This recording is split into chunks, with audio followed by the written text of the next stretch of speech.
বিসমিল্লাহির রহমানির রহিম। আজকে আলোচনা করব ডায়াবেটিস রোগীদের জন্য এবং যারা শরীর ফিটনেস রাখতে চায় এবং যারা শরীরে অতিরিক্ত মেদ ও চর্বি কমাতে চায় তাদের হাঁটাহাঁটির যে নিয়মটা এবং যে নিয়মগুলো ফলো করে আমরা হাঁটব সে বিষয়ে আলোচনা করব। এই হাঁটতে গেলে আমাদের কিছু নিয়ম ফলো করতে হবে। প্রথমত আমাদের যখন আমরা হাঁটব তার আগে ও পরে অন্তত 1 গ্লাস পানি পান করব। দ্বিতীয়ত দুপুরে ভরা রৌদ্রে আমরা কখনো হাঁটব না।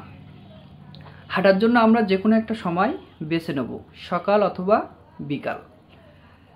তৃতীয়ত খাওয়ার পরপরই কখনো হাঁটব না। খাওয়ার 30 মিনিট থেকে 1 ঘন্টা পরে আমরা হাঁটতে পারি, এর আগে আমরা কখনো হাঁটতে যাব না। চতুর্থত হচ্ছে হাঁটা শুরু করার প্রথম 5 থেকে 10 মিনিট এবং শেষ 5 থেকে 10 মিনিট আস্তে হাঁটতে হবে, কারণ আস্তে হেঁটে শরীরকে ওয়ার্ম আপ এবং ওয়ার্ম ডাউন করে নিতে হবে। পঞ্চম হচ্ছে হাঁটা শেষ করে কমপক্ষে 1 থেকে 2 ঘন্টার মধ্যে কিছু খেয়ে নিন। ষষ্ঠ হচ্ছে হাঁটার উপকারিতা পেতে হলে সপ্তাহে কমপক্ষে 4 থেকে 5 দিন হাঁটুন। যদি আমরা নিয়মিত না হাঁটি, 1 দিন হাঁটলাম আর 2 দিন হাঁটলাম না, এভাবে যদি আমরা করতে থাকি তাহলে আমরা যে উদ্দেশ্যে হাঁটতেছি সেই উদ্দেশ্য আমাদের সাকসেস হবে না।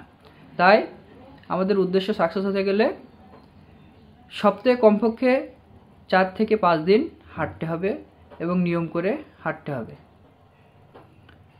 এবং এই হাঁটাটা কমপক্ষে 30 থেকে 45 মিনিট হাঁটতে হবে।